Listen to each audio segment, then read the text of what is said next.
Madam وبوسیہ نے اٹھ کر اسے اپنے قریب بلایا اور یوجین کی طرف ذرا بھی توجہ نہیں کی، جو اس وقت ایسا حیران و ششدر کھڑا تھا جیسے پریوں کے محل میں پہنچ گیا ہو، اور جیسے الف لیلہ کی کہانیوں میں یقین آج چلا تھا اس کی سمجھ میں نہ آ رہا تھا کہ اس عورت کی موجودگی میں جو اس سے اس قدر بے پرواہی برت رہی تھی اپنی خفت مٹانے کے لیے کیا طریقہ اختیار کرے۔ دیکھیے وہ لے کر تو ایک خواب آیا تھا اور وہ خواب بڑا تھا، ظاہر ہے کہ اس کی تعبیر پانا چاہتا تھا، لیکن یہاں تو سچویشن بالکل ڈیفرنٹ نکلی۔ اپنی خفت، اپنی شرمندگی مٹانے کے لیے کیا طریقہ کار اختیار کرے۔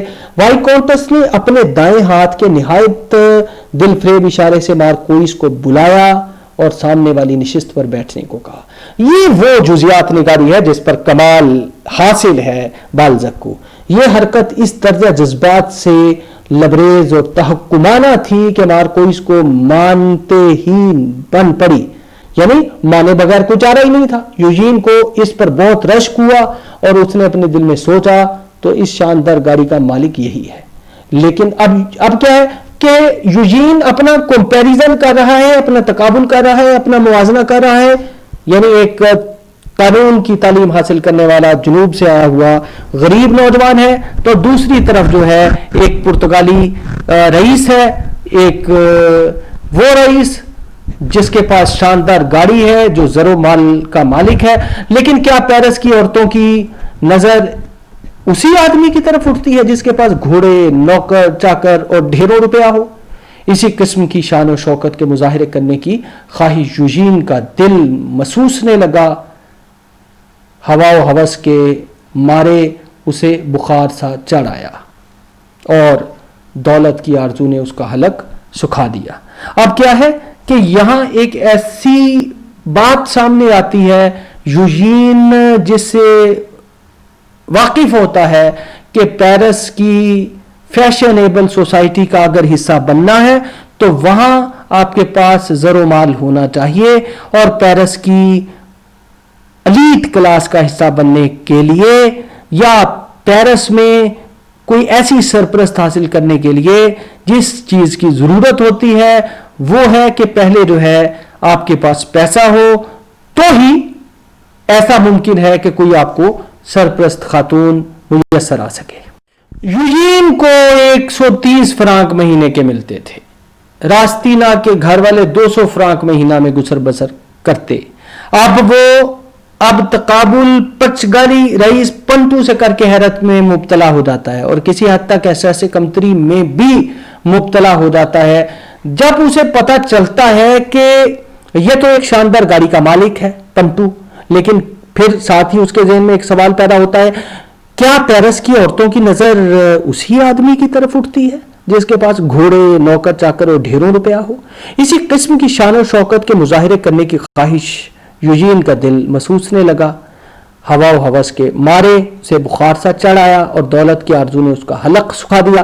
اس کو 3 ماہ کے خرچ کے لیے 130 فرانک ملتے تھے۔ اس کے ماں باپ، بھائی بہن، خالہ پھوپھی سب ملا کر ہر مہینے صرف 200 میں ہی گزر کرتے تھے۔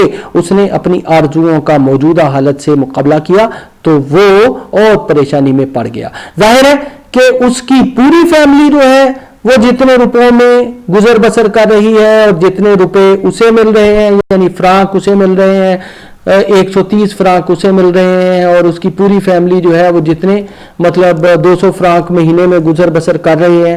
تو اب کیا ہے کہ وہ جب تقابل کرتا ہے، اپنی آرزوؤں کا موجودہ حالت سے مقابلہ کرتا ہے اور پریشان ہو جاتا ہے۔ وائی کونٹس نے ہنستے ہوئے پرتگالی رئیس سے کہا، بتاؤ تم تھیٹر کیوں نہیں چل سکتے؟ ظاہر ہے وائی کونٹس جو ہے وہ اپنی اس میں پڑی ہوئی ہے مصیبت میں، اور راستیناک جو ہے وہ یہاں سرپرست ڈھونڈنے آیا ہے۔ ایک ضروری کام ہے، مجھے انگریزی سفیر کے ساتھ کھانا کھانے کے لیے جانا ہے، اسے گولی مارو۔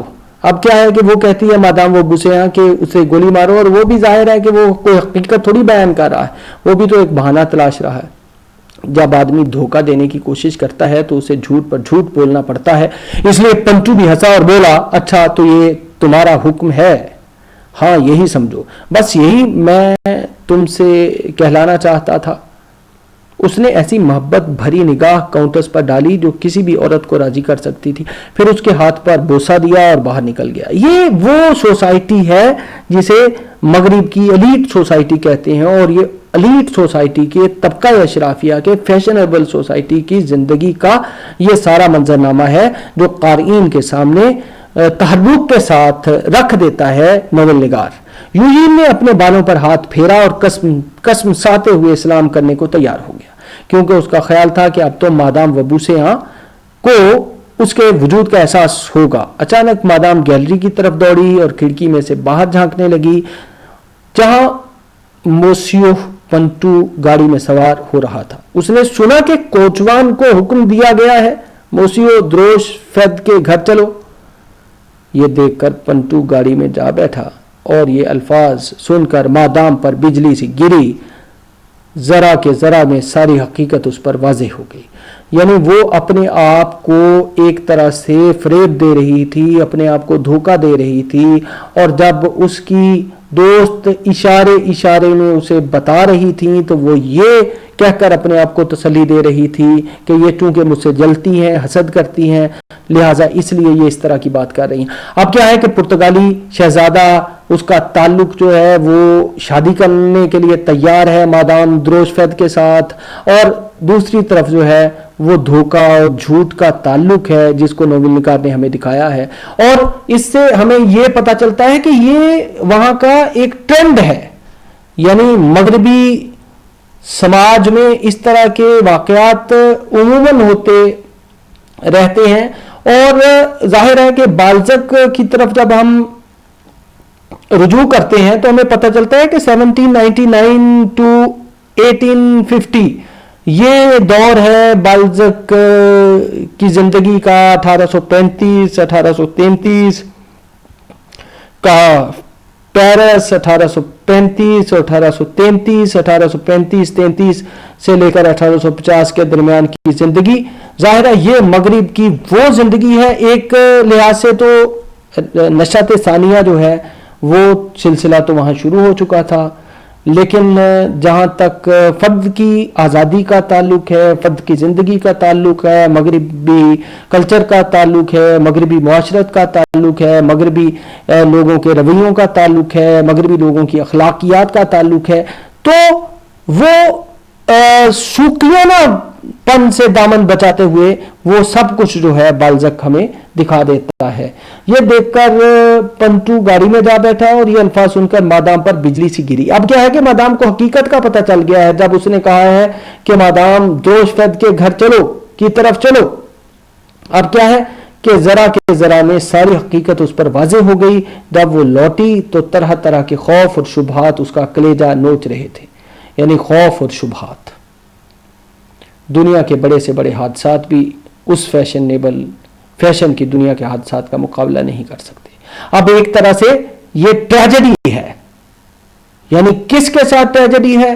یہ مادام وبوسیاں کے ساتھ ٹریجڈی ہے، اور مادام وبوسیاں اصل میں یہ کوئی ایک کیریکٹر نہیں ہے جس کی یہ ٹریجڈی ہے۔ مادام وبوسیاں ایسے کئی کیریکٹرز ہیں فیشنیبل سوسائٹی کے، ایلیٹ کلاس کے، طبقہ اشرافیہ کے، مغرب کے، جن کے ساتھ اس طرح کے حادثات یا اس طرح کی علمناکیاں پیش آتی رہتی ہیں۔ وائی کاؤنٹس اپنے کمرے میں جا کے بیٹھ گئی اور خوبصورت سے کاغذ پر یہ عبارت لکھی۔ اب وہ عبارت جو ہے وہ بہت ہی دلچسپ ہے۔ جب تم انگریزی سفیر کے بجائے دروش فید کے ہاں کھانا کھانے جا رہے ہو تو تمہیں اس کی مجھ سے جواب دہی کرنی ہوگی اور میں جواب کی منتظر رہوں گی۔ یعنی وہ اب کہتی ہے کہ تمہیں اس کا جواب مجھے دینا ہوگا۔ اس کا ہاتھ ایسا کانپ رہا تھا کہ بار بار لفظ کاٹ کر ٹھیک کرنے پڑے۔ نیچے اس نے کلیئر دا بورن گون کی بجائے صرف کو لکھا، کاف لکھا، اور گھنٹی بجائے فوراً ہی ایک خادم حاضر ہوا۔ یاک 7 بجے موسیو دروش فید کے گھر جانا اور دریافت کرنا کہ مارکوئس پنٹو وہاں ہے یا نہیں، اور اگر وہ وہاں ہو تو بغیر جواب کا انتظار کیے یہ خط ان تک پہنچا دینا، اگر وہاں نہ ملے تو یہ قصہ واپس لے آنا۔ کوئی صاحب نشست گاہ میں مادام کا انتظار کر رہے۔ ارے ہاں، اس نے دروازہ کھولتے ہوئے کہا، یوجین بے چینی سے پہلو بدل رہا تھا کہ اتنے میں دیکھا وائی کاؤنٹس آ رہی ہے. کاؤنٹس نے بولنا شروع کیا تو اس کی آواز میں ایسا درد تھا کہ یوجین کا دل ہل گیا. اب ظاہر ہے کہ وہ ایک ٹریجڈی سے ایک طرح سے جو ہے وہ خود گزر رہی تھی. معاف کیجئے گا مجھے ایک رقبہ لکھنا تھا, اب مجھے بالکل فراغت ہے. اسے کچھ معلوم نہ تھا کہ میں کیا کہہ رہی ہوں, کیونکہ باتیں کہتے ہوئے وہ کچھ اور ہی سوچ رہی تھی. اب یہ وہ کمال ہے کہ یوجین جو ہے اس کے ذہن کے اندر غواصی, بالزک جو ہے وہ ایک کردار کے اندر غواصی کرتا ہے, یعنی ایک خاتون کے کردار کے, ایک عورت کے کردار کے اندر, اور اس کے ذہن میں چلنے والی جو پریشانی کی صورتحال ہے یا کیفیت ہے اس کو صفحہ کرتاس پر منتقل کر دیتا ہے. شاید وہ مادام وازل دروشفید سے شادی کرنا چاہ رہا ہے, لیکن کیا وہ اپنے آپ کو بالکل خود مختار سمجھتا ہے؟ آج شام ہی یہ شادی ختم ہوگی ورنہ میں لیکن کل تک تو اس کا سوال بھی باقی رہے گا. نہیں, یوجین بولا. کیا؟ وائی کاؤنٹس نے چونکتے ہوئے زور سے کہا اور ایسے غرور کی نظروں سے اس کی طرف دیکھا کہ یوجین سہم سا گیا. وہ سمجھ گیا کہ بات کیا ہے, کیونکہ پچھلے 3 گھنٹوں کے تجربے نے اسے کافی محتاط کر دیا تھا. مادام, وہ کسی قدر شرمندگی سے بولا اور جھجکتے ہوئے سلسلہ کلام جاری رکھا. معاف کیجئے گا, دراصل مجھے آپ کی مدد کی ضرورت ہے. آپ کی مدد کی اس قدر ضرورت ہے کہ میں نے ذرا بے تکلف ہونے کی کوشش کی تھی.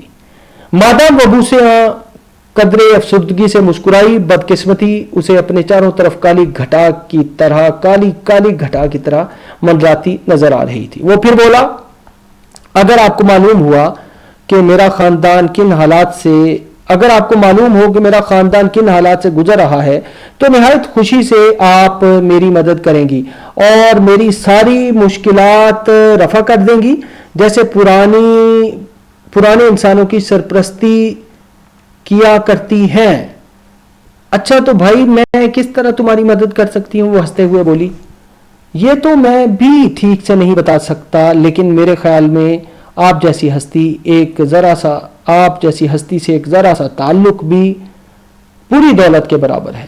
آپ نے میرے دماغ میں ایسی ہلچل مچا دی ہے کہ میں یہ بھی بھول گیا کہ آپ سے کیا کہنا تھا. میں پیرس بھر میں سوائے آپ کے کسی کو نہیں جانتا. اگر آپ مجھے ایک بچہ سمجھ کر میری رہبری کریں اور اپنے قدموں میں جگہ دیں تو میں آپ کے لیے جان تک دینے کو تیار ہوں.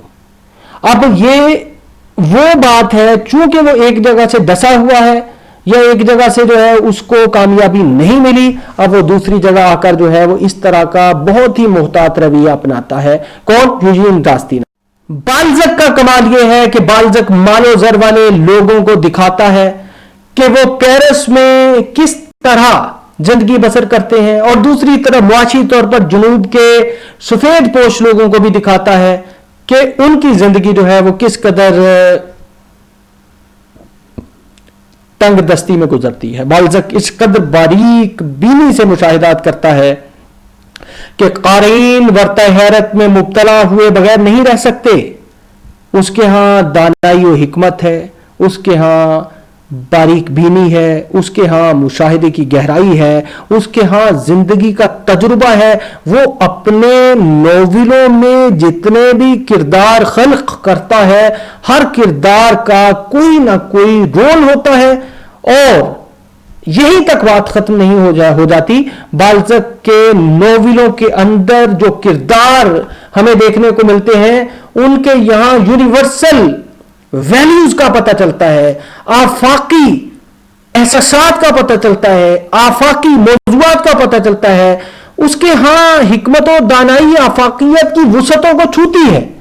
اب کیا ہے کہ جب مادام وبوسیاں کے ہاں سے پنٹو جو ہے وہ چلا جاتا ہے اور وہ انگریزی سفیر کی بجائے جو ہے وہ ایک خاتون کی طرف جو ہے وہ چلا جاتا ہے, اور ظاہر ہے کہ اس خاتون کے ساتھ جو ہے اس کی شادی ہونے والی تھی جس کا نام دروشفید تھا, مادام دروشفید. تو ایک طرح سے جو ہے وہ بجلی برق گری ہے اس کے دل پر. کس کے دل پر؟ مادام وبوسیاں کے دل پر. اب کیا ہے کہ جب جو ہے وہ اس سے بات کرتا ہے مادام وبوسیاں سے یوجین راستیناک, تو وہ اس کی سرپرستی حاصل کرنے کے لیے اس سے جو ہے وہ